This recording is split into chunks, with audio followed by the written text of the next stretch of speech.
Coming up on this retrospective episode of Outlook TV, the world is watching Matthew Presidente. We have Sasha Velour's Smoke and Mirrors tour. Montreal's drag artist, Rainbow. And much, much more.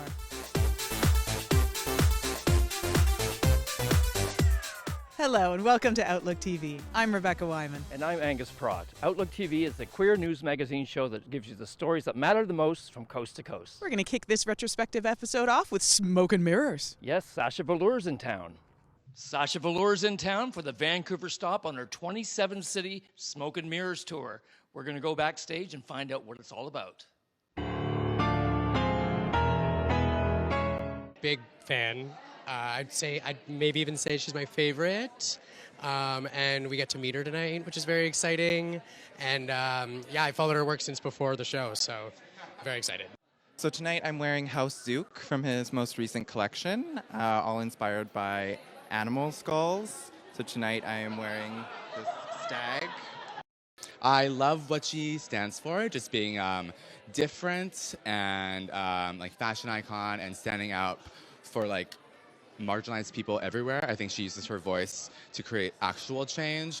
I think Sasha brings a evolution to drag. She is unique, she brings diversity, she brings local drag together, she brings them to her show, which I think is absolutely amazing. My breath is taken away every time I see her perform. I've just been such a fan since RuPaul's Drag Race, and I'm so happy to be here in the flesh, and I finally met her, and she's so amazing. The tour bus is very interesting.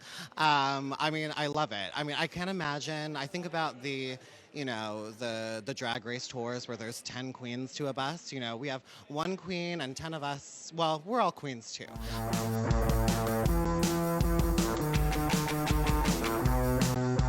It is 13 different lip-syncing performances, and each of them has a little moment of surprise and magic. But altogether, they kind of trace out a really personal look behind the scenes. And I love always doing that through fantasy, through melodrama. That's the way I feel I can be most honest with people, is by being extremely over the top. And I think that's what Smoke and Mirrors is all about.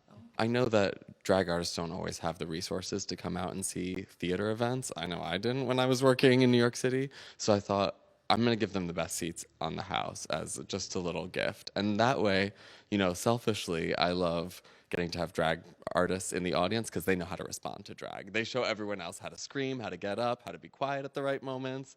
And then I look out and I see beautiful made-up faces, which is how I like the world to look.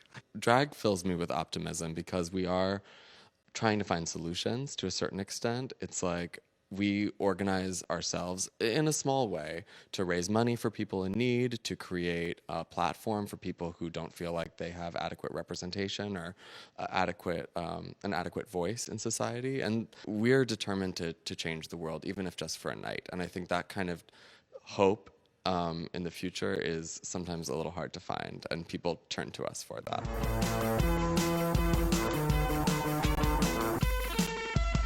For Outlook TV, this is Angus Pratt at Sasha Velour's Smoke and Mirrors tour at the Queen Elizabeth Theatre in Vancouver. Let's head out to Kelowna and revisit the Friends of Dorothy Lounge. Let's go. I'm standing out front of Friends of Dorothy Lounge at 315 Lawrence Avenue, which is the Okanagan's first and only exclusive LGBTQ+ lounge, here right in the heart of downtown Kelowna. We're here tonight for Cusick, which is a new LGBTQ+ artist music series. We're here to actually see Patrick Massey perform. You can catch Cusick on watch.unicorns.live. We're going to talk to the owner, Rudy, of Friends of Dorothy. Come on in. Some people don't like the ocean. They say the salt water hurts their eyes. Friends of Dorothy has been open we opened January 25th, and then we closed on March 14th, and then we reopened on June 2nd, and we're still open.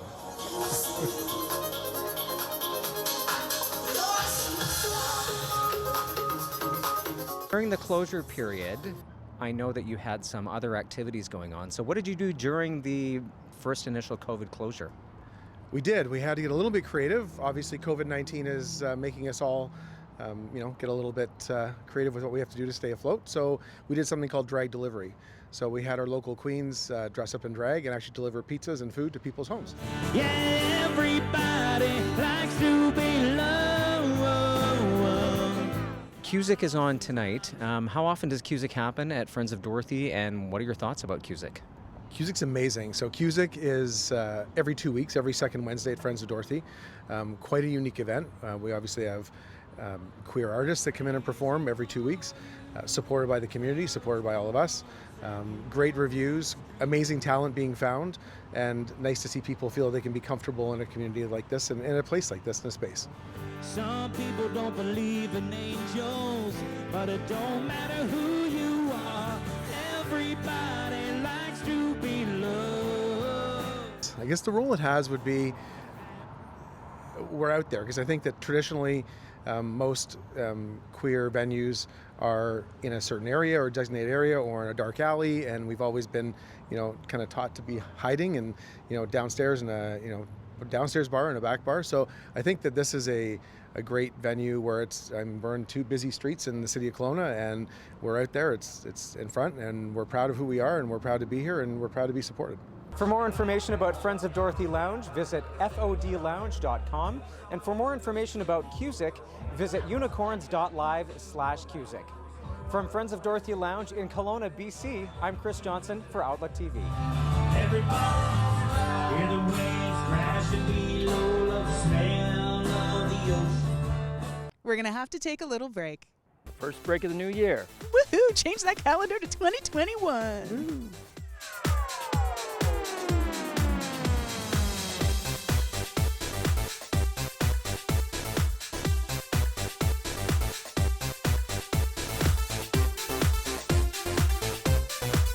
Welcome back. You're watching Outlook TV. And Myria Noir has a virtual show called Free Again. Let's check it out. Myria Noir is a legend in the BC drag scene.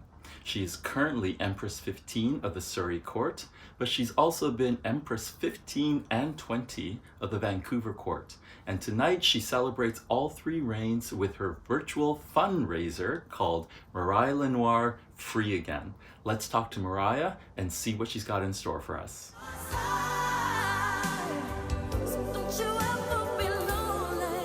It's my first ever virtual drag show. It's a fundraiser for the Jeff Mahler Food Bank, which is an HIV Hep C food bank here in our empire, Surrey, and the Empire of the Peace Arch. I also am so excited to talk about it because it's my chance to bring together all my friends. Up and down the West Coast, historic, legendary, and amazing entertainers have gathered to bring this to you.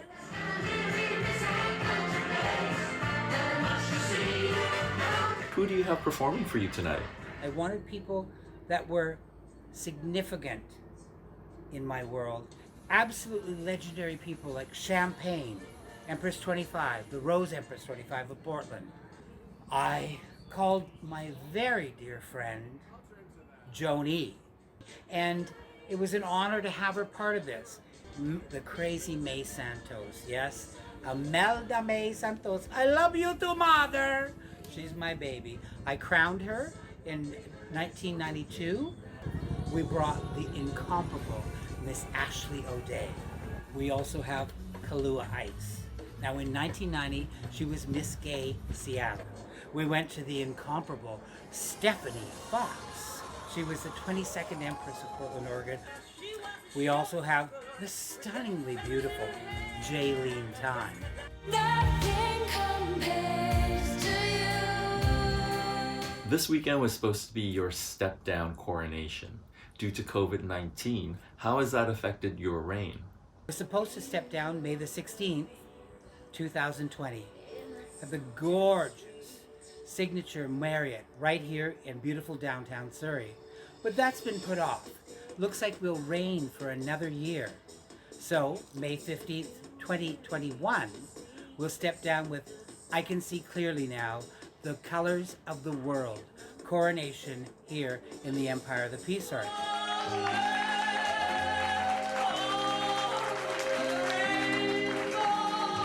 Thank you, Myria, for your years of community service. This is Sister Fancy Pants, Miss Gay Vancouver 40 for Outlook TV. When you've got a place called the Vicious Poodle, you just got to check it out again in a retrospective episode. Sounds like something that might be taking place in Victoria. Hi, I am here at Victoria's newest queer venue, the Vicious Poodle Pub. And we're going to go grab some food, check out a couple of Victoria's premier drag artists in a show, and find out what everyone is loving about this place. And with social distancing still in place, we're going to do it all safely. Let's go check it out. Welcome to the Vicious Poodle.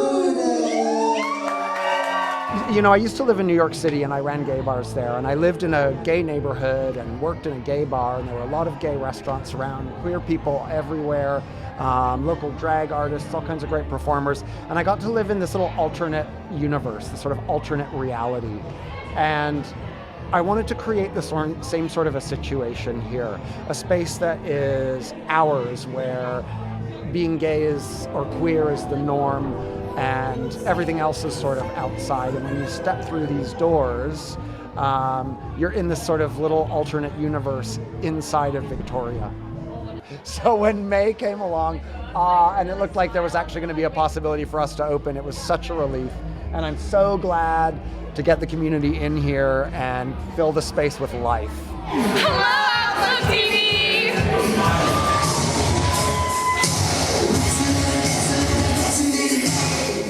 Amazing and great about this place is that it is a gay pub. This is an inclusive space. It's a welcoming space for all different genders and sexualities, and it's not just like a bar scene in that way. It's a pub scene. It's food and socializing and beautiful atmosphere. Yeah, there's so many great things about it. The great thing about this place too is really the fact that we can have entertainment. There's going to be a drag show tonight. I'm so excited about that. And I know that the owner, Socrates, is really excited to have more entertainment and more arts that is really geared towards the LGBTQ plus scene. And I'm really excited for that as well. Hello, Outlook TV! I like this place because it's not only a queer bar, but you can have brunch, and then you can watch drag shows, and brunch and drag shows are my two favorite things in this world. Do I need to say more? No. I'm a drag queen, and I'll be performing next week on Tuesday with my good sister Henrietta Dubé, and my name is Honeydew Me.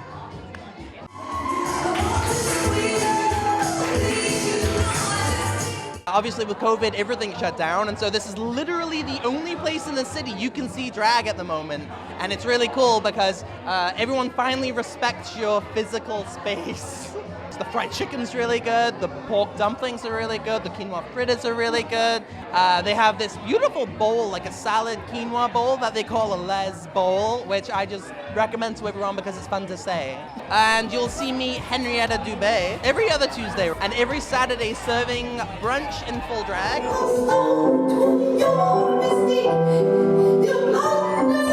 This has been an incredible night. Definitely check out the Vicious Poodle here on Johnson Street in Victoria.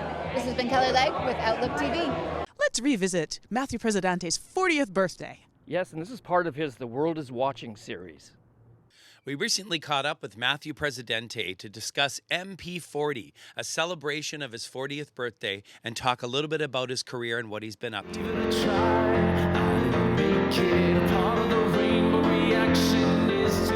The pandemic has changed how we're doing music in a huge way. I think I started to notice when we first went into the lockdown that a lot of musicians were doing online performances. They were moving to Instagram Live and Facebook Live. I'm pretty lucky because being a musician for so many years, I built up quite a lot of gear at home. So I was able to do something right out of my apartment that was pretty high quality. And almost immediately I realized I wanted to use it to work on collaborations. So we were able to bring in other artists from all around the world actually and put together a pretty neat show. When we started doing the World is Watching show, I really had no idea how it was going to be received. It started off with a few friends and family members checking it out, but as we added more artists and more collaborations, the viewership started to grow. I've been saying these shows have got better response than many live shows that I've done. We air the show on YouTube, so we run a live chat along with it, and it still has that spirit, and I think with everyone being at home, it was fun to have something to watch together, to cheer each other on, and to share some wonderful music with everybody. I am an ocean, wide and strong. This month, I had my 40th birthday come up, and we decided to do something a little different. All the artists who've been involved through the weeks each picked one of my own tunes and did their own cover version and a unique twist on it. This was a very cool birthday present to me, but also a nice way to kind of celebrate, you know, a catalog of music that I put together for over the last 20 years. You're standing in the way of love. So when we did the recording of this song, Standing in the Way of Love, all the musicians recorded from their own homes, just like on The World Is Watching show, and we mixed it together and edited it from home. I was hearing a lot of songs come out at this time that are focused on isolation, focused on the pandemic and what's happening, but I wanted a song that focused more on nostalgia. So I call it a late summer love song. So we did this song during quarantine, but it sort of looks back to the past when things are a little bit different. These are the rules for our game. I've been enjoying working on this World Is Watching show, and I think we're going to continue on with it, me and a few other musicians. We have my friend Tara C. Taylor, who's based in Germany, my friend Pedwell here in Vancouver, and a lot of great singers and musicians.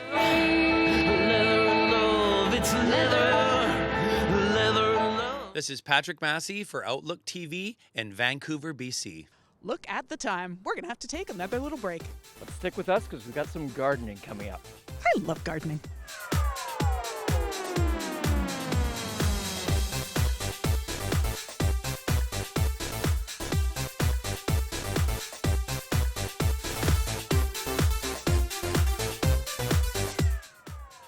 Welcome back. You're watching Outlook TV.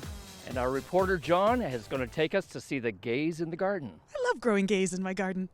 Hey viewers, how was your COVID summer? You know, isolating wasn't so tough if you were into gardening. I went and tracked down some earthy gays for part 1 of a 2-part series on gays in their garden. Let's go meet a few of them right now. I mean, the most about plants is the diversity.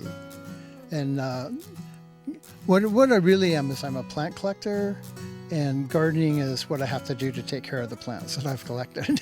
I really appreciate the biodiversity, and I have, usually when I collect a plant, I won't get one, I'll get 10 or 15 of the same genera and just see what the difference is between the species. If you look at my garden, you'll see that it's virtually all green. There's not even purple greens and yellow greens, it's all green, and that's all about shade and light and texture. And most of the plants I have bloom, and the bloom's a bit of a bonus. I think the gayest thing about my garden is the fact that I'm obsessive, and it seems to me when gay people really adopt a hobby or something, they go right in with both feet. It's probably one of the communities where gay people are most accepted. My inspiration for my garden is my passion for plants, my passion for growing plants, especially like I said earlier about herbs and veggies and fruit. I love being in nature and growing my own nature, we'll call it here. You come out something different every day. Different animals are in your garden looking around, birds flying in, but growing, it's fun. And it's kind of like my gaiety time, you get to have fun and be creative, and you can change anything you want. It's your garden. And I spend like at least 5 hours a day in my garden.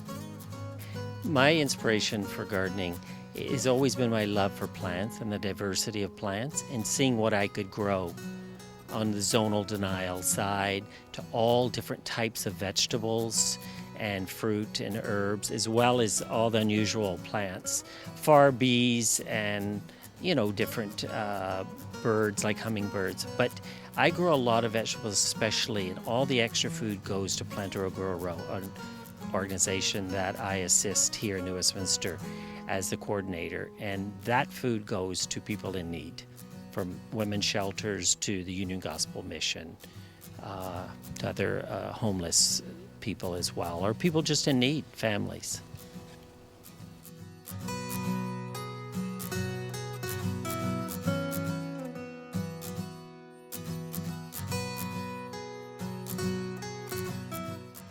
What's gay about your garden? I think the whole garden's gay.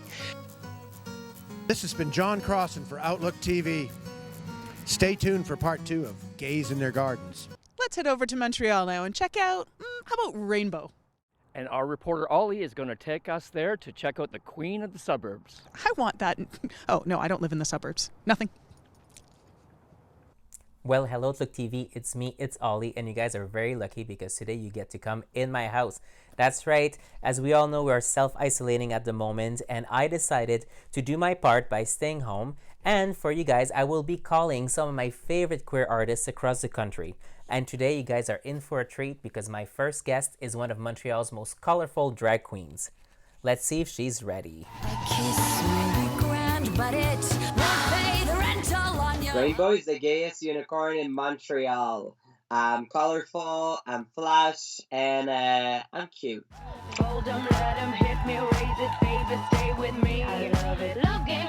I started drag 9 years ago. It was a challenge.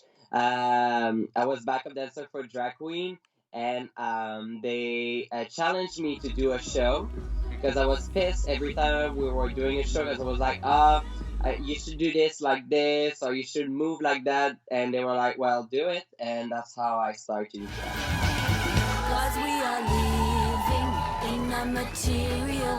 I'm not a makeup artist. I just have a huge passion. And I think I have a little bit of talent in makeup. So, yeah, when I started to do drag, I was very natural makeup. But then someone was like, your name is Rainbow. You should put more color. And I try. And now I can rock a blue lipstick and blend 48 color in my face.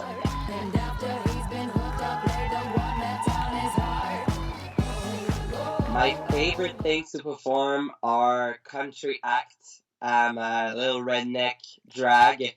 I love to do top 40, but I think we have a lot of queens that do already top 40. So I like to do country, burlesque, and a little bit of circus, and a French song. We are over 75 drag queens in Montreal. So we need to go outside of Montreal, promote what we do, and do a little bit of education outside of Montreal. In Montreal, more people know what we're doing, but if we go outside, it's a little bit hard. And it's a good chance to go outside of the city and perform in a little town.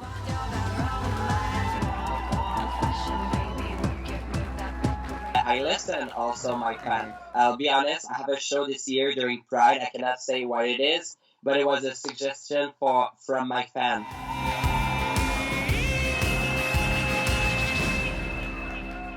Well, if you want to know more about Rainbow, you can follow her at rainbow.drag on Instagram. For Outlook TV, this is Ollie in my house in Vancouver. That's all the time we have for this retrospective episode of Outlook TV, but we'll be back really soon with all new stories. And in the meantime, you can follow us on social media or join us as a volunteer. We love volunteers. We eat them for... No, we don't eat them for lunch. No, I take them back. Thanks so much for joining us. I'm Rebecca Wyman. I'm Angus Pratt. Stay safe, Canada.